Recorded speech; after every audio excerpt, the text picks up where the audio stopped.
what has happened in New York, Zohran Mamdani, and here is what Donald Trump said about what has happened. 5th, 2024, the American people reclaimed our government. We restored our sovereignty. We lost a little bit of sovereignty last night in New York, but we'll take care of it. Don't worry about it. We rescued our economy, regained our liberty, and together we saved our country. And here is, Matt, here is what Mamdani said. He was on fire. He was. Yeah. Since I know you're watching, I have 4 words for you. Turn the volume up.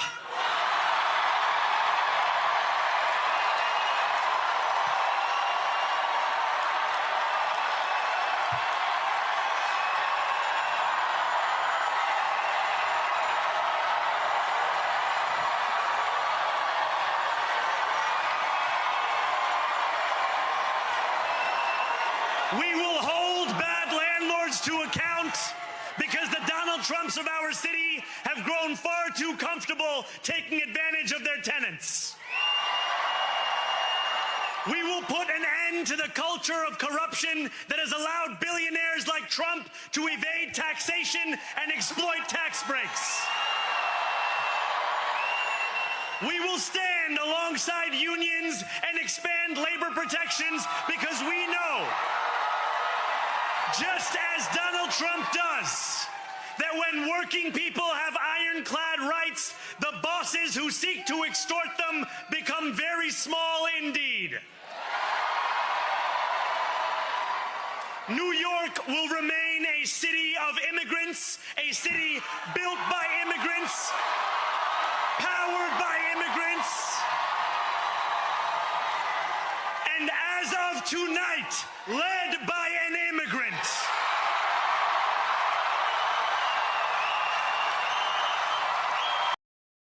Yeah. You see the tone that the two sides are hitting each other so hard. And Matt, what is at stake when it comes to the Democratic Party, Republican Party? Donald Trump is not happy about it.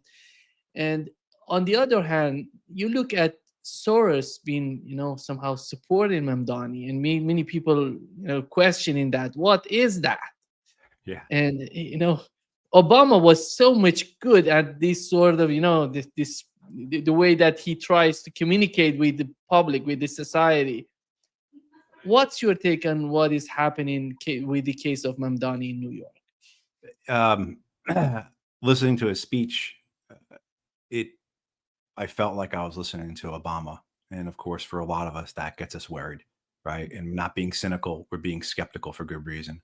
I think the first concern is, who is Mamdani going to put into office with him? Who's going to fill out his staff, right? I mean, the saying is, your personnel is your policy, right? So who you put in the positions of power throughout the city is going to determine what gets carried out. So we've already seen that with his commitment to retain the current police commissioner, the daughter of billionaires, Tish. And so already people are worried about that.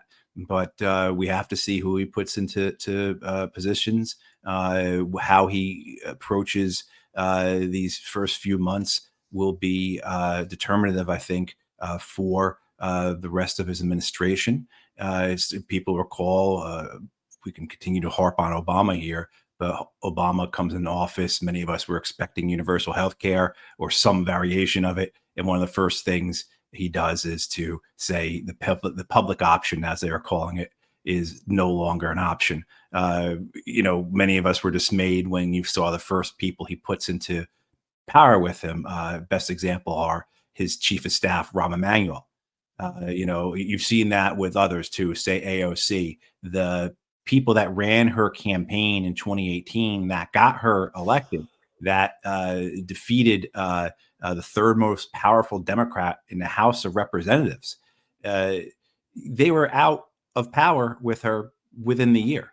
Many of them didn't even make it to Washington, D.C. with her. And the ones that did, within the year, almost all of them were gone. including, very important positions like her chief of staff. So what happened to burn down the house? If people recall, that was the documentary that Netflix did on AOC and a number of other progressive candidates in that 2018 cycle, and that's what they pledged to do: burn down the house. Well, when show up and you fire your arsonists or don't even bring them with you, there's not a lot of burning that's going to occur.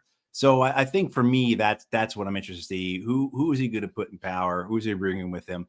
To your earlier points about all this, Nima, you saw both Trump's response, but then you saw the crowd of Mamdani supporters, which no surprise, they're excited at his camp, at his election night victory, but their excitement is reflective of a much larger enthusiasm or need, if you will, for this country. And you see that in the same thing too with Donald Trump. Even though he's lost approval points in the last couple of weeks, he's down to 43% or something like that, which is not much different than his predecessors, by the way. But you see that within his base, he still has a great deal of enthusiasm. And the reason why you're seeing that on both sides, if you will, these outliers that you can describe reliably as neither Republican or Democratic, if you really want to. I mean, both Trump and Mamdani should be in different parties than the Republican and Democratic parties. But because of this duopoly that we have, that's the way it works here.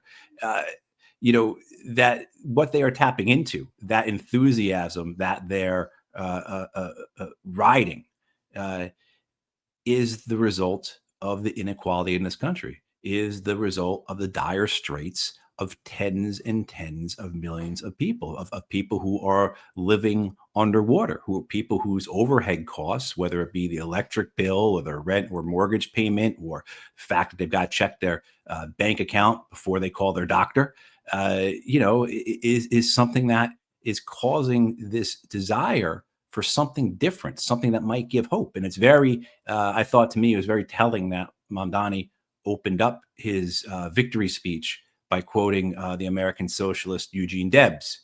If people who don't know, he's the most successful socialist politician in American history, received over 1 million votes from jail in 1916. And, that quote, to paraphrase it, that I see in this dawn a new light for humanity.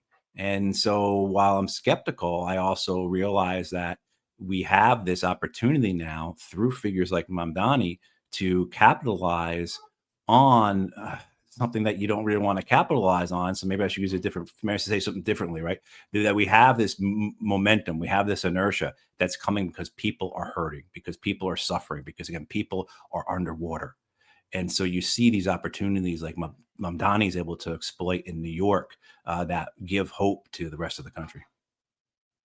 I think the key issue, Matt, with both Donald Trump and Mamdani is that the outcome shows us the status quo doesn't work, doesn't function in the United States. And there is something wrong, deeply wrong with that.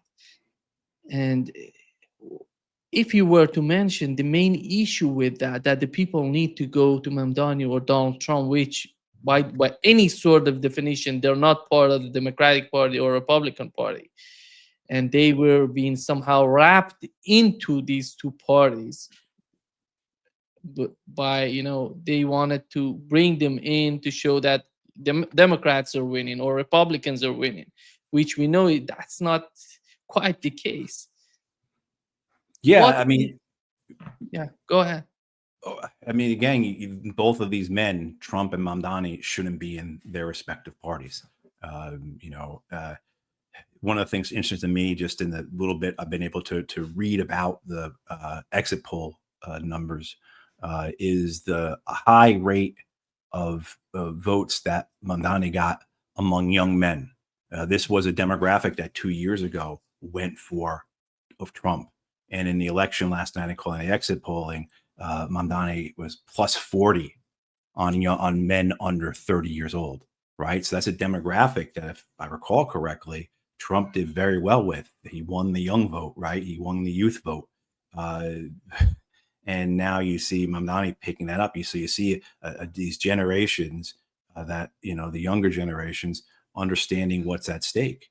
And so maybe they reach out and they hope that Trump will somehow make things different. And then they realize the mistake in that. And now they look at something that I think has much more chance of success, this type of democratic socialist platform. But they certainly see the need to do something. They know they cannot rely upon the status quo. They know that they cannot rely on the establishment. It's about a year and a half ago, there was a public opinion poll done, a big one, and of the younger generations in the United States. And what the pollster came away from was this idea that the way that young people in America view the United States is as of a dying empire led by bad people. And so I think the momentum that comes from that understanding, and you can't argue with that. You know, if you ask me, hey, Matt, true or false, the United States is a dying empire led by bad people. 100%, very true, accurate, right? You know, so you can't argue with that. And so I think the opportunities that are available here for either party, if they can exploit that need for someone who is going to offer and then deliver the change that younger generations feel that they just don't need to progress, but to get out from underneath this crushing weight that my generation and the older generations have bestowed upon them. The other thing that has happened the same day that Mamdani wins the election in New York was the case of Dick Cheney. He passed away. And many of us consider him as the architecture of the war in Iraq. And you know many things about, you have a lot of information on that. When it comes to Dick Cheney, how do you see his importance in what has happened in Iraq, which many people have suffered? The Americans, people in the Middle East have suffered from what has happened in Iraq. Well, he was the architect in many ways of not just the catastrophe in Iraq, but also too the larger instability in the region, and in an imperial presidency that really takes form over the last 50 years in the United States, a post-Vietnam War presidency, you know, pushed by Nixon and Kissinger, that Cheney was fully involved with. Dick Cheney was in positions as a young man that are sort of unheard of. The fact that he was, I think, 34 years old when he was Gerald Ford's chief of staff. Maybe he was even younger than that. I mean, so this is a man who is very ambitious and very competent, and you see that throughout his career. Whether it's his positions in the Nixon and Ford White Houses, whether it's his time in the Congress in the 80s, where he was very important. Even as a young member of Congress, he had senior positions. He had positions of seniority when he was a junior member. And then, of course, becoming George H.W. Bush's Secretary of Defense. He moves from there. And that includes as well the first Iraq War, or Gulf War, the Persian Gulf War, as it's called here in the United States. But then his role with Halliburton, where he moves to another side of the empire, the corporate side of the American empire. But then everything culminates for him where he is inarguably the most powerful vice president in American history, likely the most unpopular vice president in American history as well. As far as records go, we know he has that title. He's 31% of Americans approved of him when he finally left office. And so that's the lowest rating for a vice president in American history. But his role, of course, in the war in Iraq is probably the biggest or the most prominent aspect of his legacy. His willingness to so aggressively lie about the war, the recklessness that came with that, the just complete careless nature about it, just the black heart that someone would need to possess in order to carry out a type of racket, a scheme, a conspiracy like the Iraq War was, Dick Cheney possessed. And he embraced that image. Very early on, he was described as a Darth Vader-like figure. And he embraced that image, dressed his dog up as Darth Vader for Halloween. When he would show up at speeches, they'd play the song from the Star Wars movies. One time another report said that he had a Darth Vader cover put on his trailer hitch on his truck. I mean, this is a man who embraced that. And, you know, the ruination of so many millions of people was something that he never apologized and didn't even regret. He said a number of times over and over again, he would do it over again. And the fact that he got to live to be 84 with no consequences, he lived out a life that was full, a life that was comfortable, a life that was full of wealth, and fame, fortune, whatever else. While so many of my friends never got to live to 84, I saw many, many Iraqis, men, women, children, dead that never got to live to be 84 years old. I mean, so the injustice of it, only coupled by not just the lack of accountability, the lack of the fact that he was never held to any account for his crimes and his lies, but worse, the way that's papered over, the way that's whitewashed. If you look at the American press, the way they write about him, the Wall Street Journal described his lies on Iraq as relentless advocacy. CNN said his assertions on Iraq were ultimately faulty assumptions. CNN also spent twice as much column space on his opposition to Donald Trump than they did on the Iraq War, on his support for torture, on his support for gross and mass violations of American civil liberties, such as the warrantless surveillance program that went on in the United States called Stellar Wind. I mean, all these things, you know, the Washington Post, they described his lies on Iraq as things that were ultimately exposed as exaggerations or misrepresentations. So even in the end, after he's dead, a man who is clearly a war criminal, hated by majority of the American people, the American press is still covering for him. The American press is still writing his obituary in fairly rose-colored font.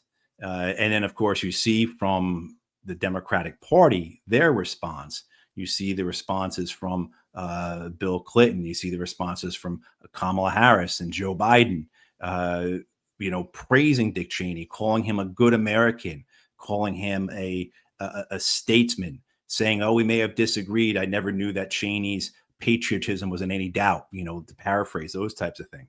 You tie that back to what we were just talking about with Mamdani. Why are these people clamoring for something other than that when they see this empire, when they see this elite, the ruling class, fawning over the war criminal Dick Cheney, not even having the courage, or maybe it's not courage I'm looking for, maybe it's just the understanding that this man was a war criminal who did great harm, not just to the United States of America, but to tens and tens of millions of people around the world, especially in the Middle East.